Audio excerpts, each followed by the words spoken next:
It's over, Leonid. This ends here and now. Leonid! Prepare to die!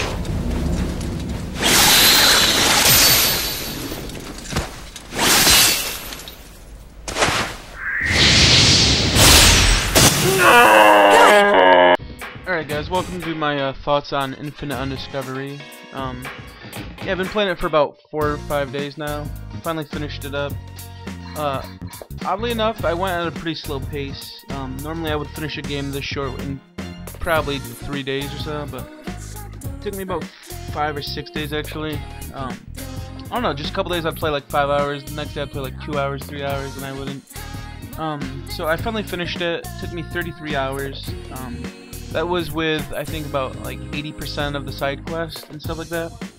I didn't do the post-game dungeon or anything like that, but there's still that to do, and I'm probably gonna get all the achievements. I was at like 500 gamer score when I finished, but there was pretty much all the achievements are pretty easy. They're usually just the ones that I missed out were just crafting achievements, stuff I can just go back and get easily.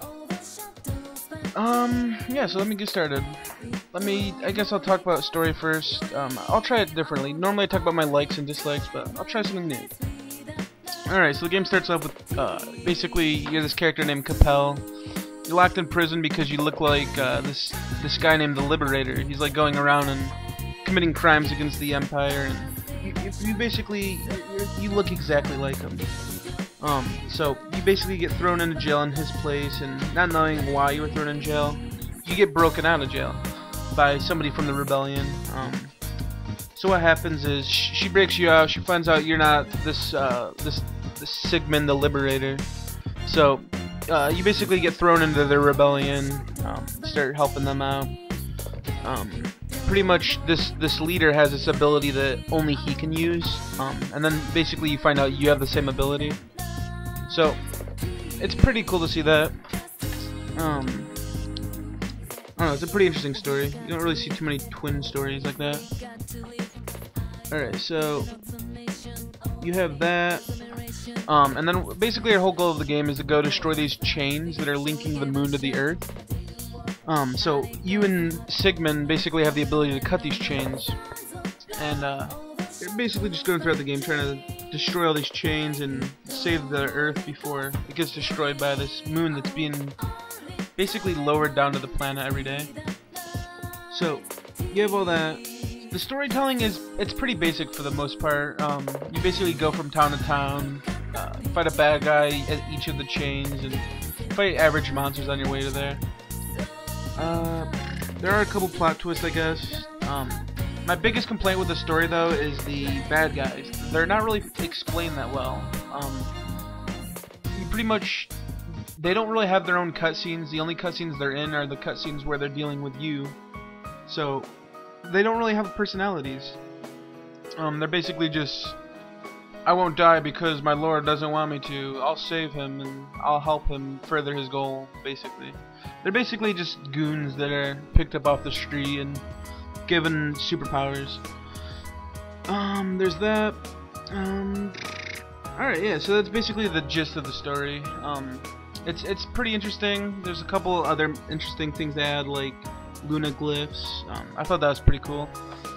Basically, you're born on a certain moon, right? Like the day that you were born on, the moon happens, and then you're binded with this symbol that the moon gives out. So basically, if you're born on like a new moon, you'll get this element, which is like fire or something. On basically every moon has a symbol, and then on the night that the moon has its like back to the planet or whatever, you basically get unblessed pretty much. Which you'd think there'd be a lot of people unblessed, but there really isn't that many. So what happens is unblessed people are looked down upon because they're not as powerful, or they're basically weaklings because they don't have that extra magic to back them up. So it's kind of cool to see characters looked down upon like that, especially since the main character is an unblessed. So that plays into the story later on with the all the kings are basically the highest form of the moon. So they basically start looking down on the main character, stuff like that. Yeah, I thought the story was okay. It could have been a little bit better, like maybe Enchanted Arms. They're both fairly old RPGs that came out around the same time on the 360.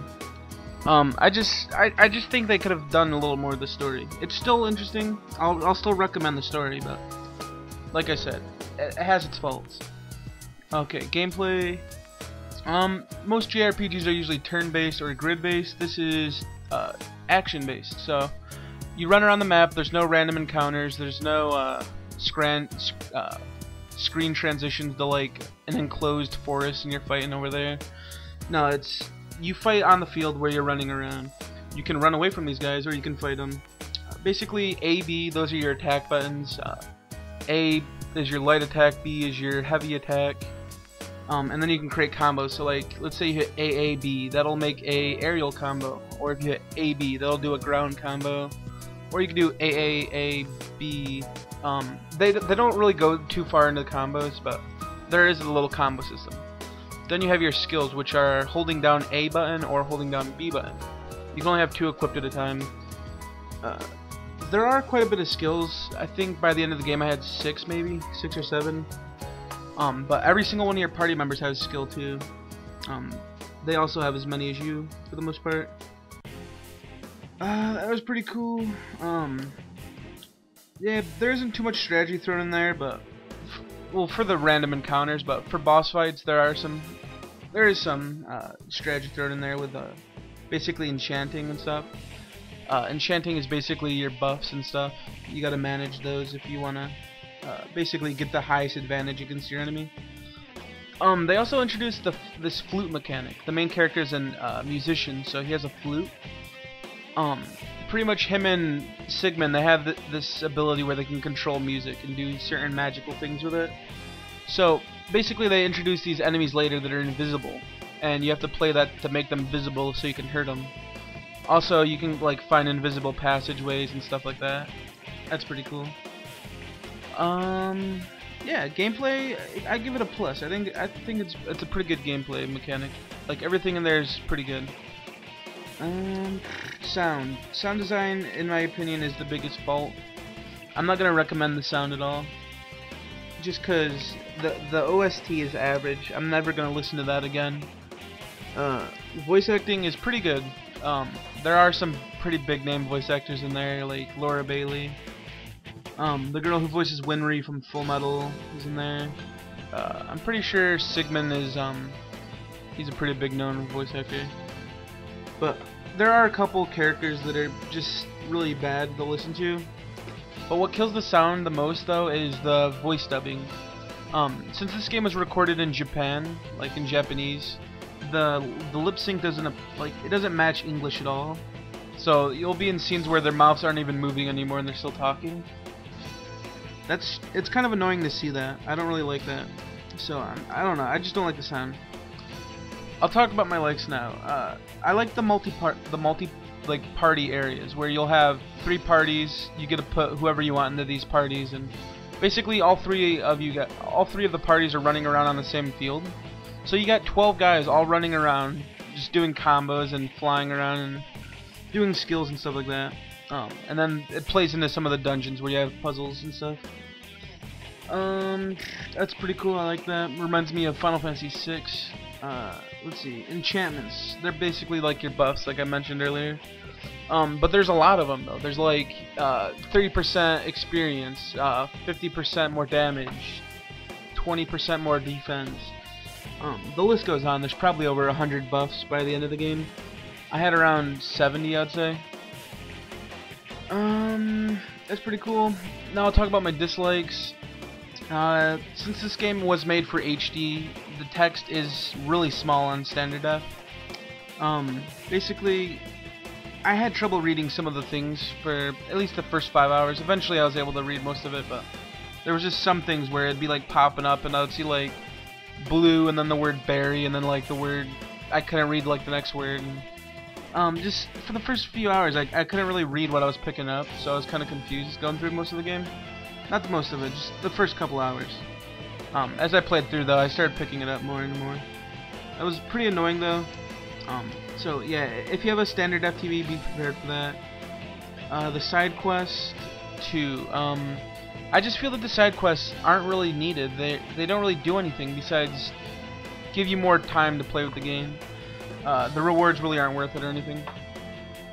It just pissed me off a little bit because I'd spend like 2 hours in the town doing all these quests and get a potion. Alright, well that's my thoughts, guys. If you made it this far, congratulations. I would totally buy this game if you're an RPG fan and you're looking for something on the Xbox. It's like no, it's not even $20. It's like $5 to $10 now. It's a pretty well-made game though. For 2008, you can't really complain. So yeah, if you're curious, just rent it. If you're into collecting RPGs, buy it. It's a pretty good game. It's no Enchanted Arms, but it's still a pretty good game.